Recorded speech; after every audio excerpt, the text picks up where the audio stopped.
Departamento de Casanare, muy buenos días. Bueno, muy buenos días a todos ustedes, a los medios de comunicación. El Consejo de Estado ha querido vincularse a los 30 años de aniversario del Tribunal Administrativo de Casanare, un importante tribunal que viene desde hace ya 3 décadas desarrollando una función en favor del principio de la legalidad, de la defensa de los derechos de los ciudadanos y del fortalecimiento de la democracia en esta región del país. Lo que hemos venido a hacer básicamente es a presentar unas temáticas que son muy importantes y que se relacionan con el control a la actividad administrativa del Estado y a la prevención del daño antijurídico. Esta es una actividad que venimos cumpliendo a todo lo largo y ancho del país con el propósito de acercar la justicia contenciosa administrativa a los ciudadanos y propender por una justicia más amigable y más abierta a todos los justiciables. A propósito de ese tema, de lo que tiene que ver con las acciones populares y demás, que se adelantan algunas en el departamento de vieja data, se ha escuchado últimamente incluso al gobernador y a algunos alcaldes como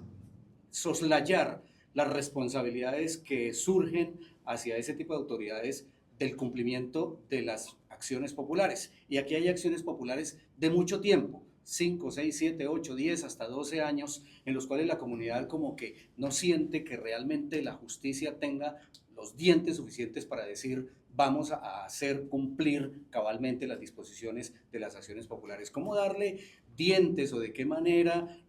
se puede lograr que ese tipo de mecanismos pues cumplan realmente con los propósitos, y es hacer, por ejemplo, que obras o que obligaciones del Estado local en sus diferentes niveles se cumplan en beneficio de las comunidades, magistrado? La acción popular es una conquista de la Constitución del 91 que elevó a la categoría de derechos cuyos titulares son todos los ciudadanos, la defensa de, entre otros derechos, de la paz, el derecho a una infraestructura de servicios públicos, el derecho al medio ambiente sano, etc. Y esa perspectiva que trajo la Constitución del 91 permitió que desde luego se formularan las acciones populares para proteger los derechos de esa naturaleza, que se han conocido como derechos de la tercera generación. Ahora bien, la ley 472 del 98 prevé instrumentos para asegurar que una vez se efective, se dicte el fallo respectivo, se efectivicen esas órdenes, como por ejemplo, y ese fue uno de los temas que se abordó ahora en la conferencia, está el comité de verificación que involucra a las autoridades que tienen deberes estatales frente a las órdenes que se imparten. También está el incidente de desacato, cuando las autoridades cuyas órdenes se plasman en las sentencias no cumplen. Por supuesto, hay unas sanciones que están previstas de tipo pecuniario, que es simplemente para compeler a que cumplan. Finalmente, el comité de verificación tiene una función más allá porque trasciende en el tiempo hasta que obviamente la orden se cumpla. Ahora bien, hay que entender que también hay órdenes que generan un compromiso en el tiempo que involucra recursos, que involucra a muchas entidades para que se logren los propósitos allí previstos. De manera que ese es el papel que tiene el comité de verificación, que además tiene presencia normalmente en los agentes del Ministerio Público, como la Procuraduría General de la Nación, las personerías, etc. En esa medida, también se ha previsto que hay medidas cautelares que se pueden promover inclusive ab inicio del trámite judicial, de manera que, aun cuando esta es una acción, repito, creada en el 91, para avanzar en la defensa de los derechos colectivos y en algunos casos haya dificultades, yo creo que lo que se trata precisamente con estos eventos es de sensibilizar sobre la importancia de que las acciones que tienen todos los ciudadanos para asegurar estos derechos colectivos y el medio ambiente se efectivicen en un país que tiene tantas dificultades y tantas divergencias y tantas precariedades en ese ámbito. Magistrado, si bien es cierto hay que observar el debido proceso y demás, pero pareciera que las comunidades, como decía el colega, le han perdido un tanto la fe al tema de las acciones populares, porque es que el proceso es tortuoso. Usted mismo lo ha dicho, se convocan o se accionan de repente muchas entidades, y llegar a un pacto de cumplimiento y más a un comité de verificación, pues es un camino largo, que pareciera el título de una canción. Entonces, eso desgasta, y particularmente pareciera que las entidades se especializan en eso, miremos a ver cómo el accionante tira la toalla, y disculpen el término, para no cumplir. ¿Qué hacer en esos casos? Porque pues la figura como tal, en el medio de su filosofía es muy buena, pero el proceso de ejecutarla es muy dispendioso. La cultura de legalidad que involucra a los jueces, por supuesto, que son los que tienen a su cargo la función constitucional de asegurar los derechos de los ciudadanos, hay que entenderla que también involucra a la sociedad toda. La justicia no es un ejercicio que solamente debe verse en cabeza de un organismo estatal como la rama judicial. No, la justicia tiene que ver también con la conducta que tenemos los ciudadanos, con la responsabilidad que tienen las instituciones todas del Estado. Y en esa medida lo que hay es que trabajar por propender porque estas acciones logren finalmente materializarse en unas materializaciones concretas para que se logre, por ejemplo, descontaminar las fuentes de agua, por ejemplo, se logre que los servicios públicos lleguen a las comunidades, y eso requiere, por supuesto, un trabajo de cultura jurídica. No estamos pensando que solamente sea el mecanismo reactivo sancionatorio, porque obviamente se puede ejecutar, pero esa no es la idea fundamental de esas acciones. La idea fundamental de esas acciones es que finalmente todos, comunidad y Estado, logren aunar esfuerzos para que se efectivice, repito, esos derechos de esa naturaleza colectiva que es a la que la Constitución las creó, con la finalidad de avanzar en una sociedad mucho más igualitaria, más democrática, y que tenga un espacio y un equilibrio en todos estos aspectos que estemos señalando. ¿Qué decir de los 30 años de este tribunal? ¿Hay alguna característica que distinga la labor de estos magistrados que a lo largo de este tiempo han tenido en sus manos el trasegar de tantos procesos y que han emitido pues fallos que en algún momento han representado, por ejemplo, en el tema de la defensa del medio ambiente y los servicios públicos, unos verdaderos hitos a nivel jurisprudencial del país? Este es un tribunal referente para el país. Este es un tribunal que nace por la necesidad de aproximar también, de alguna manera, la justicia contenciosa a una región que reclamaba tener, obviamente, un tribunal que defendiera los derechos de los ciudadanos y asegurara el principio de la separación de poderes y el respeto de la Constitución y la ley. Cuando nace este tribunal, se le entregan alrededor de 250 causas que estaban en esta jurisdicción, pero estaban desarrolladas por el Tribunal Administrativo de Boyacá. Y en su momento, entonces nace con una carga de ese orden de 250 procesos aproximadamente, y de otros tantos que le entrega el Tribunal Administrativo de Cundinamarca, que por descongestión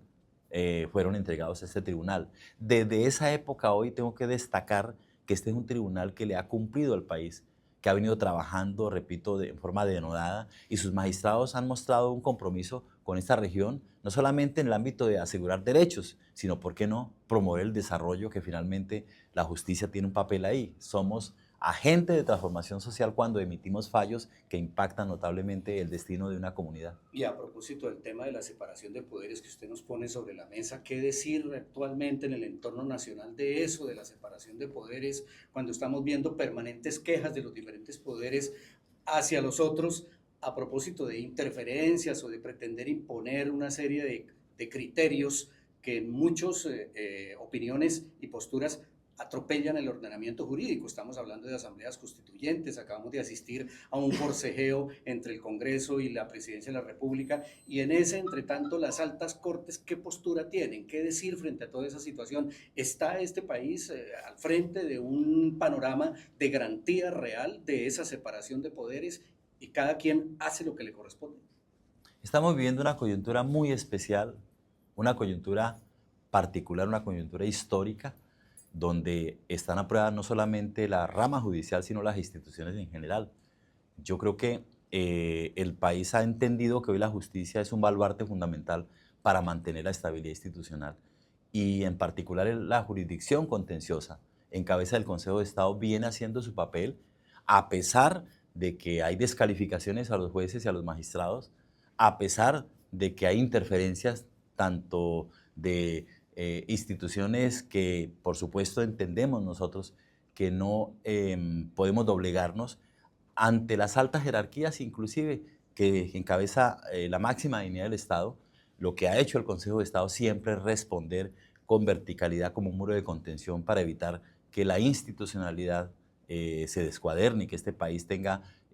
un sendero, digamos, de la arbitrariedad y del abuso del poder. Yo creo que el Consejo de Estado y los tribunales hoy son un patrimonio que tiene el país y puede confiar en que los jueces estamos haciendo la función. No hay ningún asomo de agenda política, no hay ningún asomo de agendas alternativas, ni estamos agenciando intereses subalternos a la hora de decidir. Aquí hay que creer en la justicia y los jueces contenciosos estamos haciendo la labor y hoy, repito, no se concibe esta democracia sin un juez contencioso autónomo e independiente, sin interferencias de ninguna rama del poder público. Y en ese sentido, esas propuestas presidenciales de acudir a los mecanismos de consultas, ahora de constituyente probablemente, de poner en cuestión incluso la justicia electoral o los mecanismos de elección a través de las autoridades electorales, ¿no estarían como buscando soslayar esas normatividades tan claras que están consignadas en los códigos, en la Constitución y demás, y que pues obligan también a que la presidencia asuma unas conductas propias de la investidura que tiene, respetando el ejercicio y el ámbito de los otros poderes públicos? El reto que hoy tiene no solamente Colombia, sino yo diría que los países en general es el mantenimiento de la democracia. Y la democracia implica también que hayan visiones de Estado distintas. Por eso se proponen, por supuesto, acudir al pueblo colombiano, por ejemplo, para una consulta popular. Por ejemplo, también se interpreta y se entiende que se esté hablando de una Asamblea Nacional Constituyente. Pero lo más importante no solamente es proponer alternativas de visión de país distintas, sino que se hagan esas propuestas en el marco de la Constitución y la ley. Por eso el Consejo de Estado tuvo que suspender provisionalmente el decreto del gobierno por medio del cual convocaba una consulta popular, habida cuenta de que era abiertamente violatorio de la Constitución, en la medida en que el artículo 104 prevé expresamente que necesita o requiere el concepto previo y favorable del Senado de la República. En esa medida se viene trabajando y, por fortuna, repito, hoy toda la justicia en pleno, no solamente la justicia contenciosa, sino la Corte Constitucional, viene haciendo su labor y el país puede confiar, repito, que no obstante hay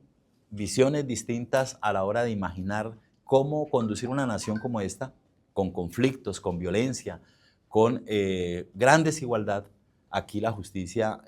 tiene un papel fundamental y un rol en el mantener, repito, el respeto y la integridad de la Carta Política. Ese mecanismo hacia una eventual constituyente o ese camino, ¿por dónde debería ser entonces? Bueno, la Constitución señala cuál es el sendero que se debe transitar para una Asamblea Nacional Constituyente. Y no quisiera referirme de forma puntual para evitar cualquier visión de que como presidente de la corporación ya estoy emitiendo un juicio en particular, pero lo que sí quiero decir es que la Constitución trae canales institucionales para que se desarrolle en Colombia una Asamblea Nacional Constituyente. De manera que, repito, esos son mecanismos institucionales que están previstos y que tienen una regulación en la Carta Política y en la ley. Magistrado, una figura a la que también se concurre mucho en el departamento de Casanare, al igual que las acciones populares, son los temas electorales y finalmente temas de pérdida de investidura. En este momento hay inclusive varios concejales de diferentes municipios que están atravesando ese proceso. Una diputada también está dentro de ese proceso. ¿Se pueda de pronto adelantar algo de esas actuaciones en medio de lo que se pueda conocer? Más bien digamos que la pérdida de investidura es una institución creada ya desde hace unas buenas décadas, que tiene como finalidad fundamental el que los miembros de las corporaciones públicas en general, los miembros del Congreso de la República, los concejales, los diputados, cumplan su función a través de un ejercicio que no implique una indignidad en el desarrollo de esa labor ciudadana, porque finalmente representan a los ciudadanos. La pérdida de investidura tiene unas causales también muy claramente definidas, tanto para los parlamentarios en la Constitución y en la ley, en la ley 617 del 2000 para efectos de los concejales, los diputados y los miembros de corporación pública. Esa es una institución que sirve, repito, para sanear las costumbres políticas y sobre todo para someter a quienes representan en las corporaciones públicas a los ciudadanos a que se desarrolle su labor respetando la ética pública y que no se vienen los conflictos de interés, etc. Eso es básicamente lo que inspira esta acción de pérdida de investidura, que, como ustedes saben, significa que si se decreta en contra de un miembro de corporación implica la muerte política, esto es que no vuelve a ser servidor por elección popular, en tanto que sí podría hacerlo para otros destinos públicos. Magistrado, nos pregunta una persona que nos está viendo, dice, pregúntele al magistrado cómo se aplica la ley de bancadas en un caso que ocurrió ayer, haciendo referencia en el Consejo Municipal de Yopal, donde dos concejales que eran del mismo partido no lograron ponerse de acuerdo a la hora de votar para elegir el vicepresidente. Dije, en este caso se debería votar en bancada o de manera independiente, porque finalmente pues esa votación quedó aplazada. Bueno, yo no podría contestar, por supuesto, preguntas tan específicas. Yo más bien quiero decirles que ustedes hacen una labor muy importante por este país también, porque a través de los medios de comunicación también se fortalece la opinión pública. El control social es posible gracias a la labor que ustedes hacen y estamos muy complacidos por venir aquí a la ciudad de Yopal, una ciudad que tiene con los llanos una gran representatividad histórica, porque desde aquí se gestó la libertad de nuestra república y a ella nos debemos en los términos de hoy. ¿Cómo recibe la rama judicial la inteligencia artificial? Hemos conocido que incluso se viene entrenando una IA para apoyo a algunos procesos específicos en la rama judicial y que incluso podría poner en jaque muchos procesos o a muchos integrantes de la misma jurisprudencia. La inteligencia artificial hoy por hoy también llegó a la rama judicial. Esta es un avance de la humanidad que hay que entenderlo como una herramienta para mejorar la función judicial, no como un asunto que suprime la inteligencia humana, ni tampoco sustituye a los jueces. Tenemos aplicaciones muy importantes hoy en la rama judicial que nos permite, por ejemplo, hacer una línea de jurisprudencia fácilmente, por ejemplo, resumir una providencia que permita hallarle cuál es el sentido de la misma, y eso contribuye muchísimo a la función judicial. También en materia de actividades administrativas que cumplen los despachos judiciales, tienen en la inteligencia artificial una gran ayuda para sistematizar datos, para informar de mejor manera a través de mecanismos más expeditos a la ciudadanía. Ustedes pueden encontrar que en el país hay tribunales donde las providencias se presentan a través de la inteligencia artificial y unos ejercicios que son muy amigables para el ciudadano común. ¿Qué tan generalizado está a nivel del aparato de justicia en Colombia esa práctica? Y digamos, ¿hay algún proceso gradual que diga, bueno, vamos a llegar hasta cierto límite con el uso de esta herramienta, precisamente para no incurrir en esa sustitución del criterio del administrador de justicia, que al fin y al cabo es el que debe predominar en cuanto a un concepto jurídico? Digamos que sobre la aplicación de la inteligencia artificial, el Consejo Superior de la Judicatura expidió un acuerdo para regular su uso, dado que tampoco se puede utilizar de forma indiscriminada. Y en esa medida, también la Corte Constitucional, en un fallo de tutela, hizo patente de que la inteligencia artificial es una herramienta que se puede utilizar, solo que es bajo parámetros que le corresponden, repito, a los órganos que gobiernan la rama judicial, señalarlos y prescribirlos. En esa medida, venimos transitando un camino, como todas las instituciones, para que todos los procesos, tanto judiciales como administrativos, puedan ser mucho más eficientes. Yo tengo que decir que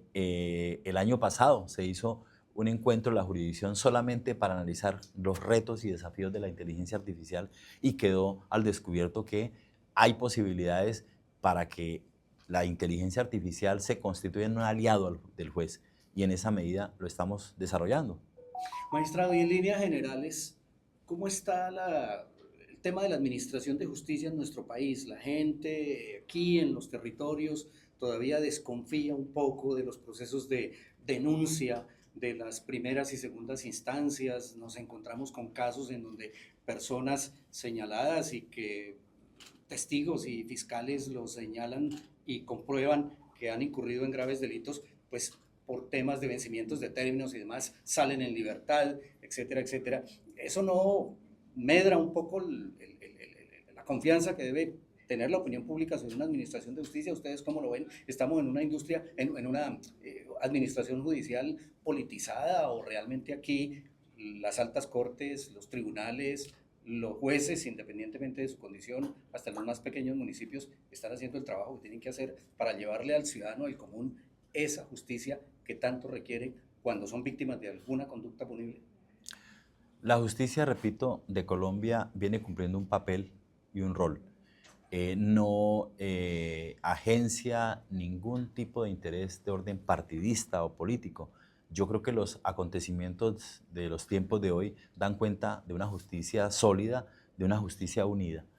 En segundo lugar, hay que señalar que los jueces en Colombia se eligen a través de un concurso de méritos y eso asegura, a través de la carrera judicial, que hayan jueces que ingresen a esta función estrictamente por los méritos. Y el mérito es un elemento que asegura también la independencia y la autonomía. No es lo mismo un juez que es designado por una jerarquía simplemente cambiante, y aquí estamos diciendo que estamos hablando de jueces en la gran mayoría, si no decir más del 90%, jueces de carrera. Hablo de los juzgados, de los tribunales. Y las altas cortes, ustedes conocen el devenir que ha tenido las altas cortes en este país. La Corte Suprema de Justicia en su ámbito y el Consejo de Estado y la Corte Constitucional y la Comisión Nacional de Disciplina Judicial, que son, digamos, las cabezas de la justicia. Venimos trabajando en este país en medio de las dificultades. ¿Cómo no reconocer que, por ejemplo, el juez en regiones donde el conflicto armado viene azotando gravemente la convivencia ciudadana, hay jueces que tienen que despachar desde lugares para que no los asesinen? Eso hay que reivindicarlo porque la justicia cumple su labor en medio de dificultades y en ese orden de ideas, cómo no recordar también que ha sido objeto de aniquilamientos como el Holocausto del Palacio de Justicia ya hace 40 años. De manera que no puedo decir nada distinto a que los jueces en Colombia vienen haciendo el papel. Y cuando ha habido momentos críticos para la justicia, porque también los ha habido, señalamientos y, ¿por qué no?, jueces que han violado la dignidad y la majestad de la justicia, pues ahí ustedes han visto que ha reaccionado la sociedad y los organismos de investigación han llegado también a decidir lo correspondiente. De manera que más bien pensemos que necesitamos mantener una justicia sólida y una justicia que esté rodeada de todas las instituciones y de la ciudadanía en general, porque un país sin jueces es un país inviable, política y democráticamente hablando. Presidente, ¿de qué manera la jurisdicción contencioso administrativa ha adoptado el tema de la justicia restaurativa, donde se busque más la reparación del daño que el castigo del responsable o del culpable, que es la justicia punitiva? ¿Se han dado ya casos? ¿Ustedes están intentando que quien causó el daño lo repare y de alguna manera se logre que la comunidad que está reclamando pues reciba el beneficio que inicialmente debió haber recibido? Siempre decimos que un expediente traduce realmente un drama humano. Un expediente siempre clama por la necesidad de que las víctimas logren ser reparadas en la acción del Estado, que a veces causa daños que no tienen por qué soportar. Y en ese camino creo que la justicia contenciosa ha venido reivindicando los derechos de las víctimas. Hay muchos casos donde por violación a los derechos humanos y al derecho internacional humanitario, la justicia contenciosa ha venido emitiendo sus fallos, donde no solamente repara económicamente a las personas que han sido objeto de estos daños, sino que además se ha reparado a través de otras medidas que tienen un simbolismo distinto, como por ejemplo, cuando se ordena pedir disculpas a los miembros de la fuerza pública cuando causan daños, como cuando se ordena que en la página web de un cuerpo militar, por seguir señalando a título de ejemplo simplemente, que la sentencia la conozcan todos los batallones militares, porque han habido obviamente asesinatos extrajudiciales. Eso me parece que es una forma también de reivindicar y otros instrumentos distintos a ello. Cuando se ha ordenado que en un hospital se adecúen los protocolos para que las madres puedan tener a luz sus hijos sin que el Estado por omisión cause de alguna manera la muerte del hijo que está por nacer, estamos haciendo una justicia de ese orden. No solamente, repito, una justicia que reconoce un quantum económico que por supuesto es importante, sino que además tenga un equilibrio en aspectos que tienen hoy en el derecho internacional humanitario un llamado de atención también para los estados suscritos de esos organismos internacionales. ¿Cuál es el mensaje para la institucionalidad, para las demás instituciones, la policía, administraciones públicas que a veces hacen esos señalamientos directos al tribunal administrativo, a la rama judicial frente a algunos fallos, porque no salen quizás a favor de, en estos casos, a favor de las mismas entidades o de lo que espera la administración en los departamentos, sin conocer a fondo realmente los procesos o sin ser quizá la falla de la misma rama judicial? Bueno, yo creo que en general no solamente las fuerzas militares, sino en general todas las instituciones del Estado deben saber que tienen un deber, y un deber que les señala la Constitución y la ley, es ajustar sus actuaciones a el ordenamiento jurídico. Lo que hace la jurisdicción justamente cuando anula un acto de un gobernador o de un alcalde es hacer respetar el imperio de la ley. Y eso, aun cuando puede molestar a alguna autoridad, hay que entenderlo que las motivaciones de la decisión legitiman de alguna manera la forma en que se está actuando en la justicia. Todos los ciudadanos pueden evaluar de qué manera se están emitiendo los fallos, pueden leer las decisiones judiciales y de esa manera pueden saber que en los fallos judiciales no hay sino, repito, un compromiso por hacer respetar la vigencia y el imperio de la Constitución y la ley. Muchas gracias.